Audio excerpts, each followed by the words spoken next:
अस्सलामुअलैकुम वरहमतुल्लाहि वबरकातुहू। बिस्मिल्लाहिर्रहमानिर्रहीम।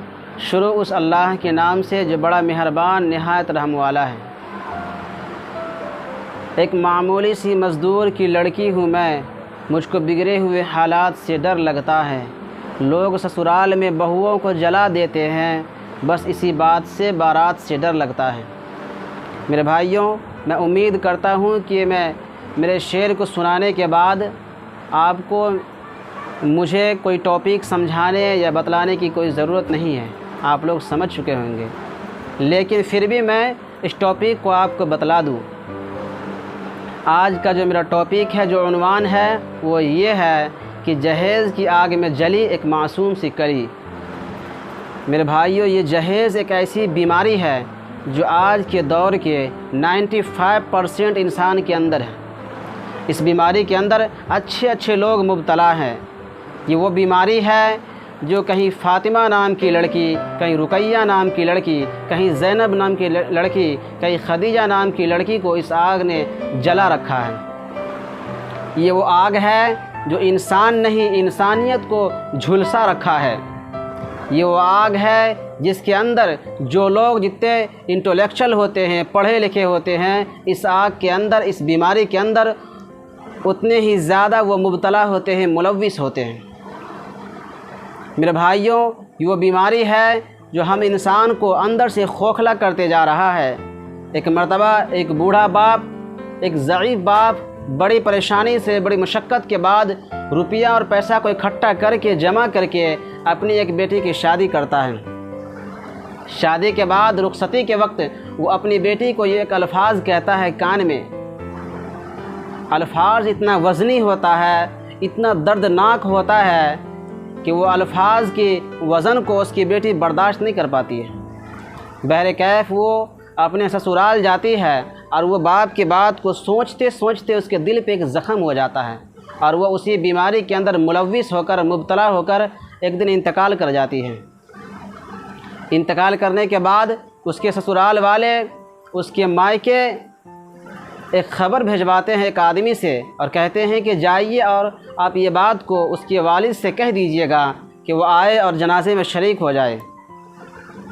जब वो आदमी उसके घर पे आते हैं तो देखते हैं कि घर पे ताला लगा हुआ है और वो पड़ोसी से पूछते हैं कि भाई साहब, इस घर के अंदर एक शख्स रहा करते थे, वो कहाँ हैं? तो दूसरे आदमी कहते हैं, भाई ये घर बिक चुका है, ये घर किसी और का है। अब वो शख्स यहाँ नहीं रहते हैं, बल्कि कहीं फुटपाथ पर ज़िंदगी बसर कर लेते हैं। पूरे दिन रिक्शा चलाते हैं और कहीं रेलवे स्टेशन पे या कहीं किसी सड़क पर रात को गुजार लेते हैं। आदमी वहाँ से उसके वालिद के तलाश में निकलता है। जब उसके पास जाता है तो क्या देखता है कि वो सड़क के किनारे कहीं पर हाथ का तकिया लगाए लेटे हुए हैं। उसके पास जाते हैं और कहते हैं कि साहब जी, आप घर चलें, आपकी लड़की जो है वो इंतकाल कर चुकी है। फिर वहाँ वो जाते हैं और जनाजे की नमाज के वक्त अपनी बेटी के चेहरे से कफन को हटाते हैं तो एक शेर को पढ़ते हैं। वो शेर ये है कि अब आया ख़याल ए आराम जहाँ इस नामुरादी में, अब आया ख़याल ए आराम जहाँ इस नामुरादी में, कि कफन देना तो भूल गया था मैं तुझे सामान शादी में। मेरे भाई बताओ, एक बाप और एक माँ अपनी औलाद को, हर चीज़ को वो कुर्बान करना चाह सकती है, हर चीज़ को कुर्बान कर देती है, लेकिन वो अपनी औलाद को अपनी नज़र से दूर करना कभी गवारा नहीं करती है। लेकिन एक माँ बाप अपनी औलाद को अगर अपनी नज़र से दूर कर देती है, आपके घर एक फूल की कली को, अपने घर के आंगन के एक फूल को आपके घर भेज देती है, आपसे खुद से वो अलग कर देती है, तो बताइए आपको इससे बढ़ के और क्या चाहिए। किसी साहब ने कहा है कि जब आप ससुराल से किसी बहू को लेने के लिए जाएं, उसके रिश्ते की बात करने के लिए जाएं, तो एक शीशा लें, शीशे के अंदर अपना चेहरा देखें, अपने ज़मीर को देखें, अपने दिल को देखें और उसके घर पे जाएं। जब तिलक और जहेज़ का बात करें तो उससे पहले बोल दें कि मैं नालायक हूँ, मेरा ये लड़का नालायक है, मैं किसी काम के काबिल नहीं हूँ, मैं भिखारी हूँ। ये बात कह के उससे जहेज़ मांगा करें। मेरे भाइयों, एक बाप अपनी बेटी को, अपने कलेजे के टुकड़े को अगर आपको दे देते हैं तो इससे बड़ी चीज़ और क्या मांग सकते हैं आप। मेरे भाइयों, ये हालात ऐसा हो गया है कि अभी जितने इंटेलेक्चुअल लोग होते हैं, पढ़े होते हैं, वो उतना फ़ख्र से अपने बेटे का दाम लगाते हैं। शर्म आनी चाहिए आज के ऐसे लोग को। मैं अपने से बड़े लोगों से मैं दरख्वास्त करना चाहता हूँ कि अल्लाह के वास्ते ये मोहलिक अमराज जो है, ये नाशूर जो है हमारे अंदर फैल रहा है, इसको ख़त्म करें। मैं हर साहिब औलाद से, लड़के के वालिद से, लड़की की वालिदा से मैं हाथ जोड़ के मैं निवेदन करता हूँ, विनती करता हूँ, रिस्पेक्ट करता हूँ कि आप अपनी औलाद को इस काबिल बनाएं, अपने लड़के को इस काबिल बनाएं कि उसको जहेज़ लेने की ये नौबत ना आए, और लड़की को इतना काबिल बनाएं कि जहेज़ देने की नौबत ना आए।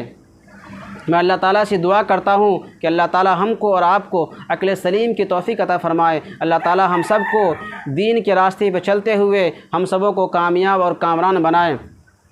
और मैं आप लोगों से कहना चाहता हूँ कि दीन की बातों को फैलाना सदका है। अल्लाह के नबी फरमाते हैं, बल्लिगु अन्नी वलव आया, पहुँचाओ दीन की बात दूसरों तक, अगरचे थोड़ा ही क्यों ना हो। अगर मेरी बात आपको अच्छी लगी है तो आप मेरे इस इकरा ऑफिशियल को सब्सक्राइब करें, लाइक करें और शेयर भी करें, और बेल आइकन के बटन को दबाना ना भूलें, तब ताकि मैं जब भी कोई ऑडियो वीडियो, कोई शॉर्ट वीडियो डालूँ तो सबसे पहले आप तक नोटिफिकेशन इसका चला जाए। अल्लाह ताला आपको भी हमको भी हक़ के रास्ते पर चलते हुए शहादत की मौत नसीब अता फ़रमाए। व आखिर दावाना अल्हम्दुलिल्लाह रब्बिल आलमीन।